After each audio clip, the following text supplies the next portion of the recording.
Para politisi ini ingin mencari simpati dari mayoritas Hindu yang caranya menurut saya adalah cara yang konyol, bahkan menghina Nabi besar Muhammad Sallallahu Alaihi Wasallam. Nauzubillah min zalik. Pemerintah India ini harus betul-betul menertibkan, kalau tidak yang dirugikan adalah India sendiri.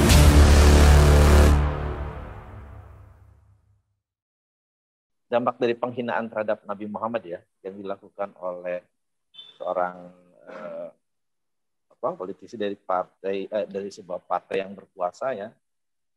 Nah, namanya Nupur Sharma ya. Nah, ini membuat berang ya kaum muslimin dan tuntutan untuk dipenjara, dan para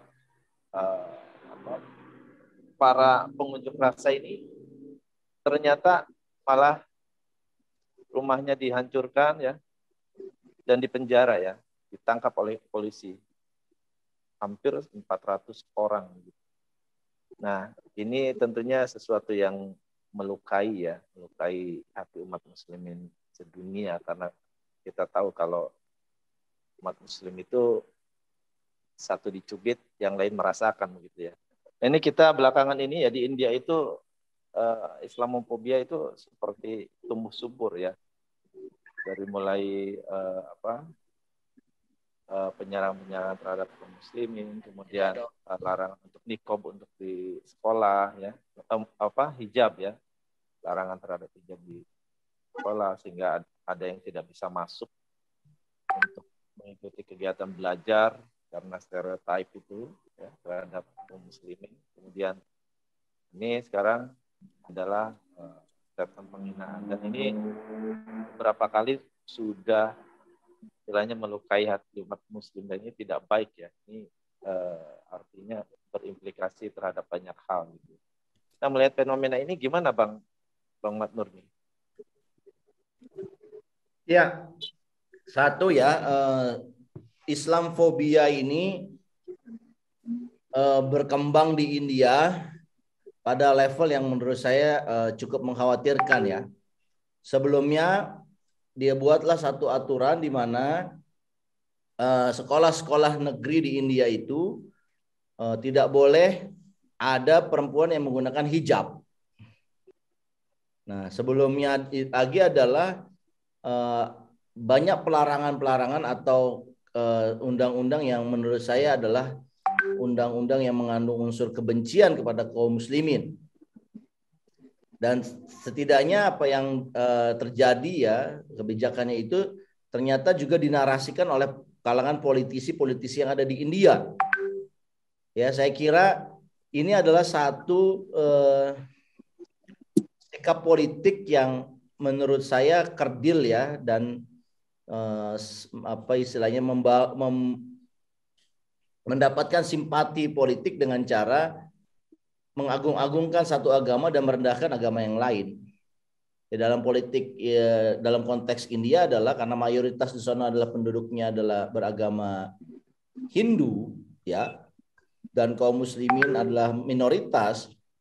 Para politisi ini ingin mencari simpati dari mayoritas Hindu yang caranya menurut saya adalah cara yang konyol ya, yaitu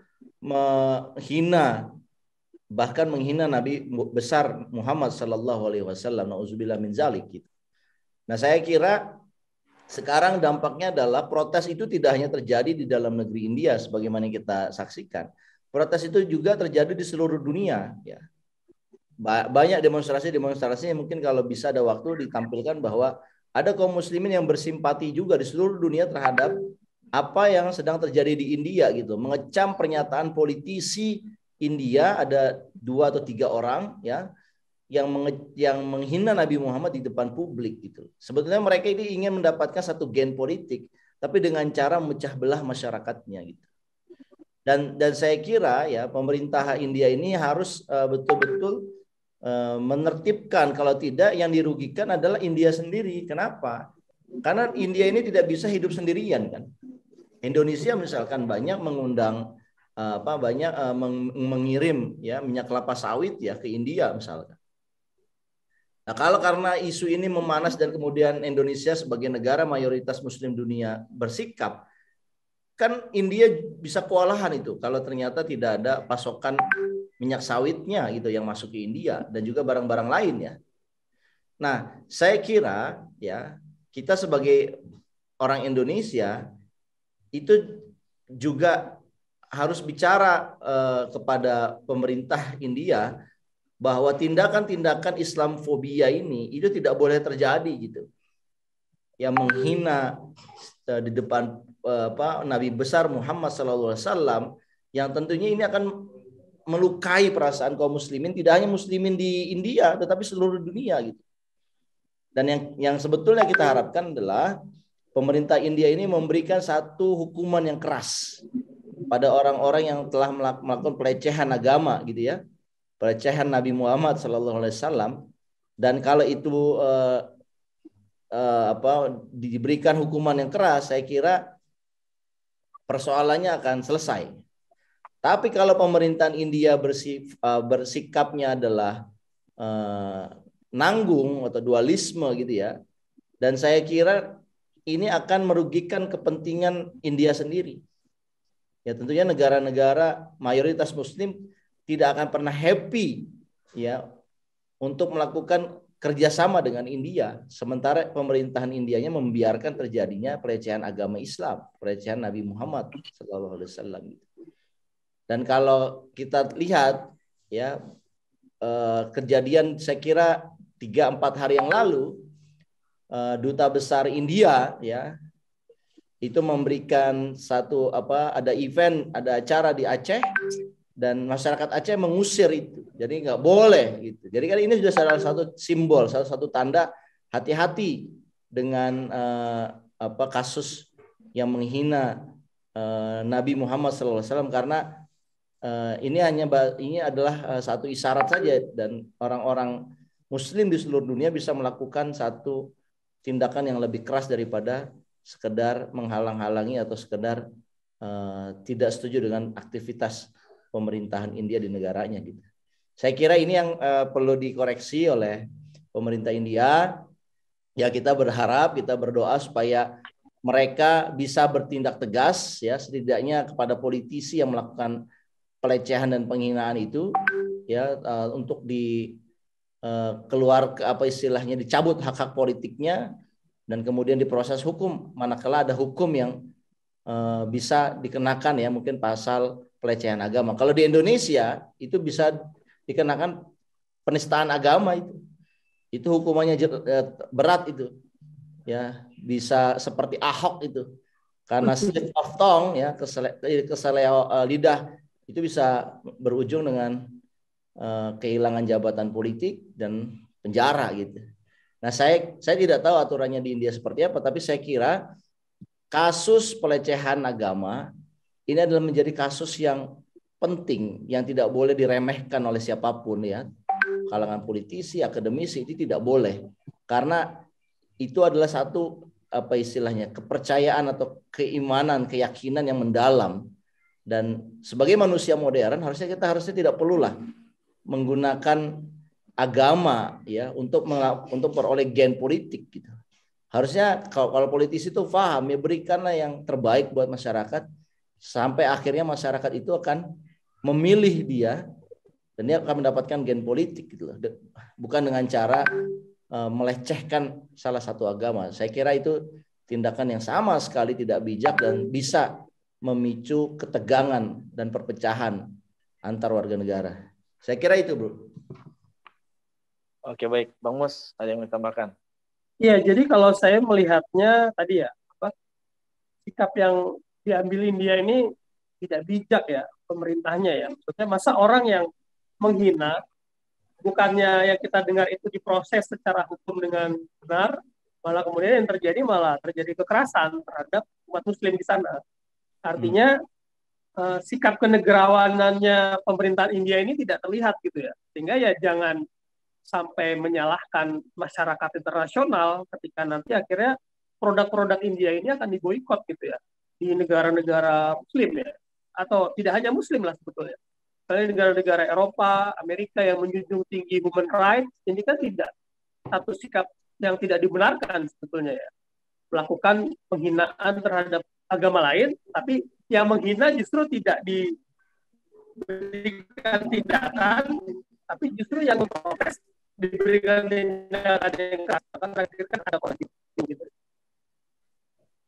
Ya, ini kita Indonesia ini harus bersikap seperti apa melihat ini, Bang?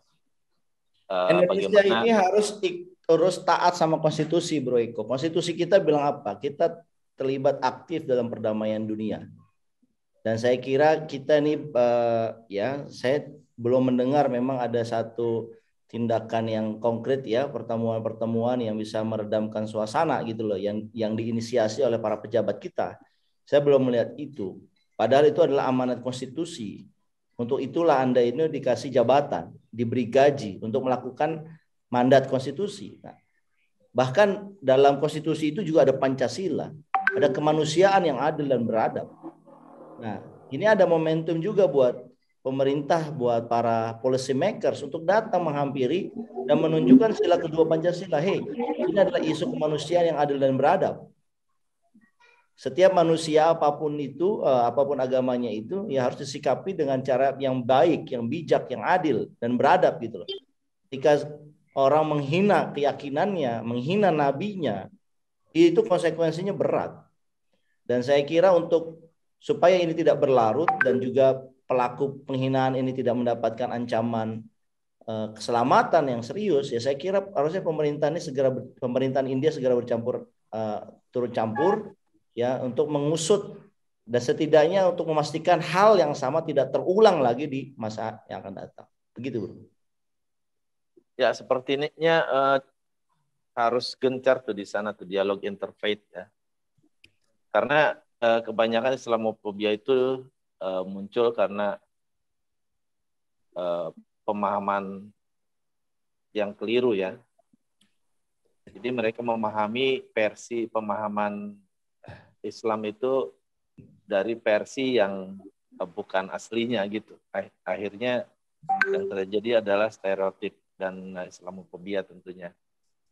Nah, harusnya kita bisa memberikan masukan bagaimana Indonesia bisa harmoni ya. Orang-orang Hindu bisa hidup dengan damai dalam wilayah lingkungan kaum muslimin ya yang banyak mayoritas begitu. Dan bagaimana Indonesia bisa memberikan kebebasan beribadah ya sesuai dengan agamanya. Nah itu tentunya harus disuarakan oleh bangsa Indonesia gitu. Nah ini menjadi inspirasi bagi mereka gitu. Karena kalau tidak ada istilahnya kepedulian sebagai negara, sebagai sama manusia ya, maka akan sering terjadi kasus-kasus Islamofobia. Di India dulu juga pernah terjadi pembunuhan-pembunuhan yang basisnya adalah keagamaan, dan ini sangat tidak diharapkan sekali. Ada yang mau ditambahkan terakhir closing statement? Ya mungkin kalau saya sedikit menambahkan Indonesia ini memang seringkali tidak gercep ya pemerintahnya nih, terutama bidang luar negerinya. Apalagi kan gini, Indonesia ini negara nomor 4, penduduknya terbesar di dunia ya, nomor 4 terbesar. Di India kan nomor 2 ya. Jadi secara jumlah penduduk Indonesia ini paling besar dan umat Islamnya terbesar sedunia gitu loh. Jadi sebetulnya dibanding Arab Saudi atau Turki, Indonesia itu harusnya lebih terdepan gitu ya, segera gitu loh menyuarakan pandangannya gitu loh, pembelaannya terhadap umat muslim di berbagai negara yang sedang kondisinya ditindas gitu.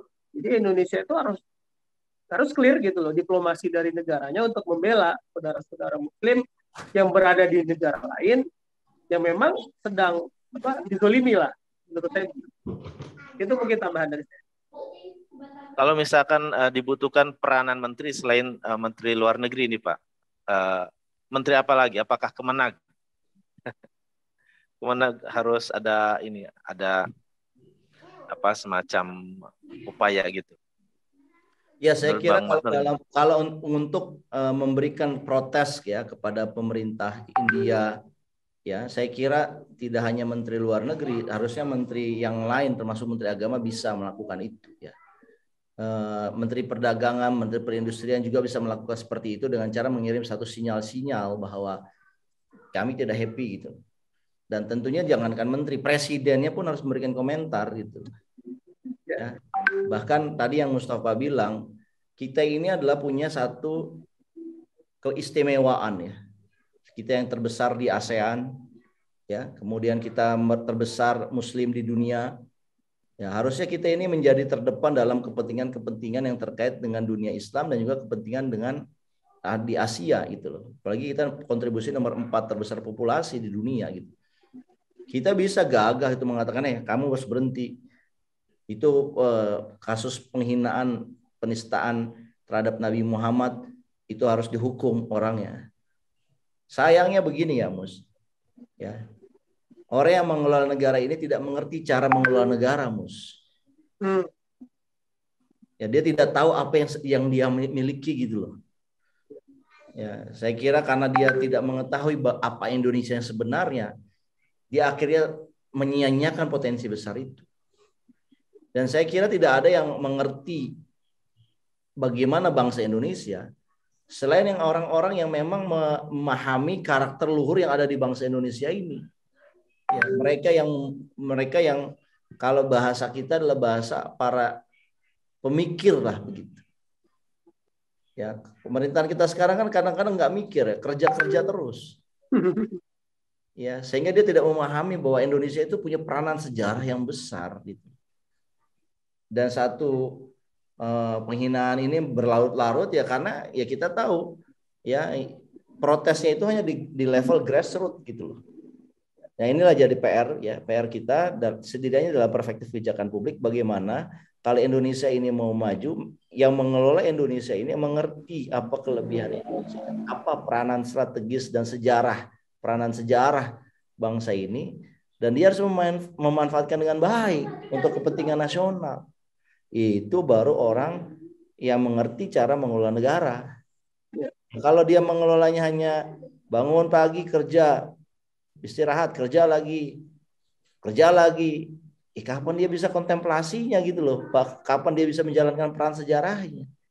Ya saya kira inilah kelemahan ya yang terjadi pada periode ini, dan kita berharap kita berpikirnya jangka panjang ya, long term.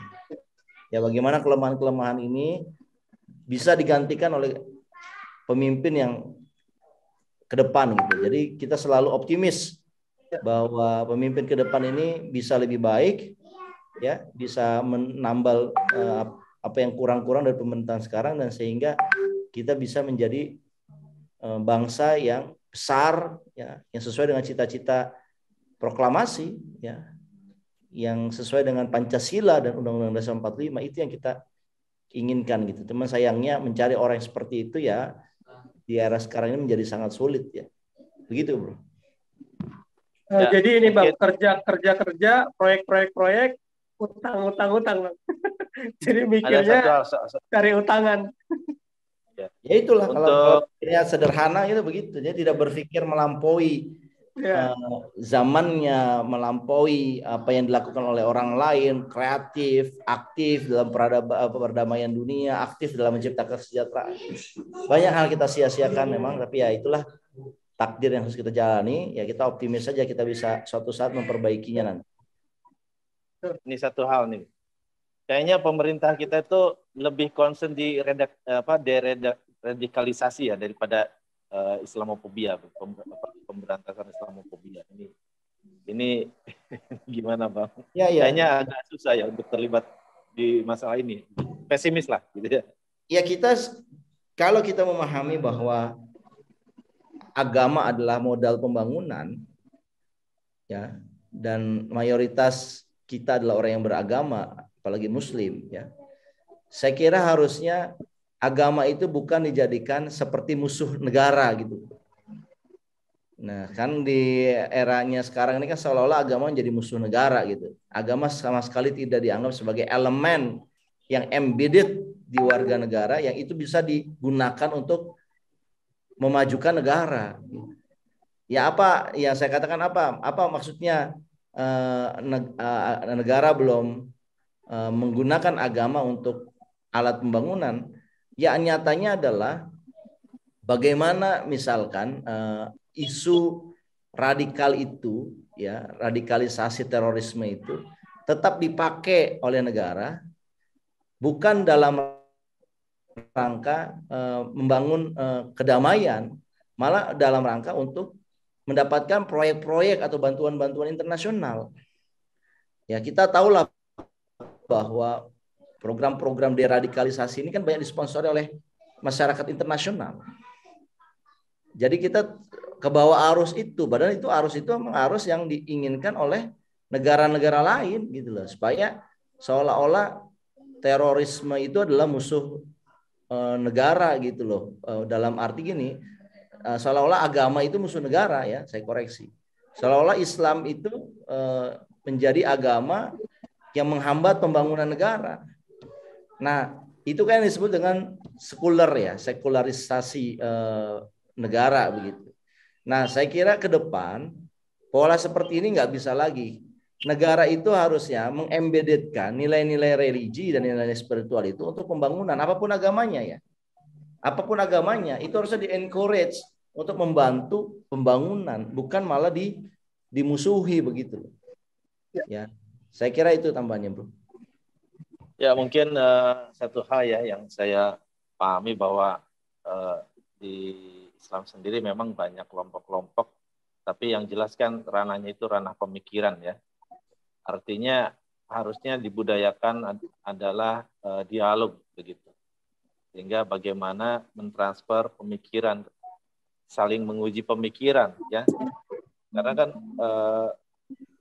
kalau terjadi dialog tentu akan ada titik temu di mana permasalahannya gitu. Jadi nggak langsung represif dijadikan apa istilahnya, tanpa ada alasan yang cukup langsung tembak dan sebagainya, itu kan sangat mengkhawatirkan, ya, melukai sebagian muslim. Dan ini sepertinya itu yang menjadi pendekatan deradikalisasi daripada memerangi Islamofobia. Saya rasa cukup ya untuk topik ini, ya. Saya sedikit, Bro, ya. Jadi saya mau highlight bahwa konsep Pancasila itu adalah bukan konsep sekularisasi. Karena konsep sekularisasi maka tidak ada ketuhanan yang Maha Esa, apalagi dijadikan sila pertama. Nah, jadi bagaimana Pancasila yang di dalamnya mengandung seluruh nilai-nilai yang ada di masyarakat kita ini dimanfaatkan sila-sila ini untuk kemajuan negara. Apalagi kita punya tambahan resource, selain kita punya nilai atau filosofi bernegara yang canggih, ya. Terima kasih ya kepada founding father kita. Kita juga di tahun ini memiliki keistimewaan, kita ini punya bonus demografi, punya populasi anak muda yang banyak. Ditambah lagi kita punya sumber daya alam yang begitu berlimpah. Nah, kombinasi tiga ini, ya, filosofi negaranya yang canggih, masyarakatnya yang banyak, dan anak mudanya yang berlimpah, sumber daya juga berlimpah, ini bisa menjadikan Indonesia ini mengantarkan menjadi negara 5 besar dunia. Nah, tapi yang ada adalah kalau kita evaluasi 7 tahun terakhir, kita ini disibukkan dengan perkelahian sesama anak bangsa.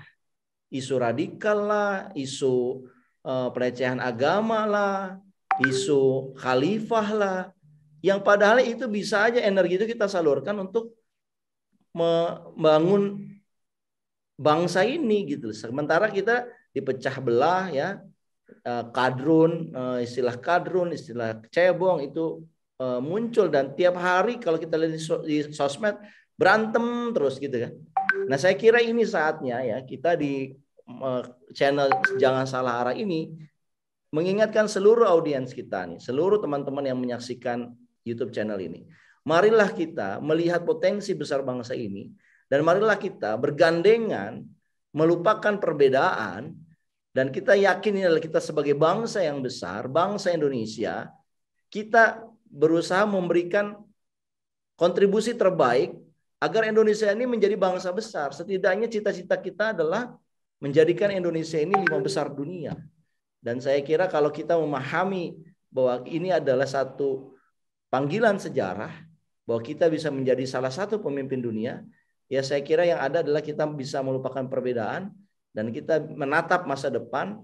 Bagaimana kita berpikirnya, kalau policy makers berpikirnya bagaimana menghasilkan satu kebijakan yang berpihak kepada masyarakat. Sudahlah, dicukupkan saja keinginan-keinginan untuk memperkaya diri, ya, memperkaya kelompok dan sebagainya. Udahlah, itu udah era lama lah. Itu eranya analog lah. Sekarang di era policy public policy 2.0 ini adalah di mana kita semua orang melayani masyarakat, semua orang berkontribusi untuk masyarakat. Kita hilangkan perbedaan, tapi kita tidak boleh menjadi negara yang sekuler, yang menjauhkan agama. Kita mengembeditkan agama sebagai sumber inspirasi. Nah, dengan begitu, kalau kita orang Islam percaya akan muncul baldatun thayyibatun warabun ghafur, baldatun thayyibah warabun ghafur, buminya itu baik dan Tuhannya Maha Pengampun. Itulah yang dimaksud dengan kebahagiaan. Ya, dan saya kira dalam mayoritas agama di Indonesia ini adalah Islam, tidak mengenal pemecahan bahwa untuk agama dan untuk negara itu dipisahkan. Tidak. Semuanya untuk agama ibadah dan untuk negara juga ibadah. Saya kira itu, bro. Ya, selamat datang kembali, Bang Mus. Ya, ya oke. Oke, baik. Ya, semoga bangsa ini bisa istilahnya memilih tindakan yang lebih mengharmoniskan, ya. Artinya perbedaan-perbedaan yang ada, terutama pemikiran-pemikiran yang dianggap ekstrim, radikal, harusnya diajak dialog, ya. Kemudian ada komitmen bersama, ya, untuk menjaga NKRI, begitu kan istilahnya. Karena banyak penafsiran-penafsiran yang keliru dan prejudice yang istilahnya intinya merugikan anak bangsa, begitu. Baik, suara apa? Oke, baik, mungkin sudah cukup ya topik ini, ya. Ya. Oke, baik, pemirsa, sekian topik yang kita hadirkan hari ini, dan jangan lupa untuk subscribe channel Ahmad Nur Hidayat untuk mendapatkan informasi update berikutnya. Silakan, Bang Mus. Oke, terima kasih Bro Eko. Terima kasih Bang Matur atas diskusi yang sangat menarik kesempatan hari ini. Semoga apa yang kita sampaikan bisa semakin menambah wawasan buat kita semua dan tentunya agar kita tidak salah. Saja dari saya, terima kasih. Assalamualaikum warahmatullahi wabarakatuh. Terima kasih, Mas Sampai jumpa kembali. Sampai jumpa lagi, ya. Waalaikumsalam. Selamat beraktivitas. Selamat beraktivitas.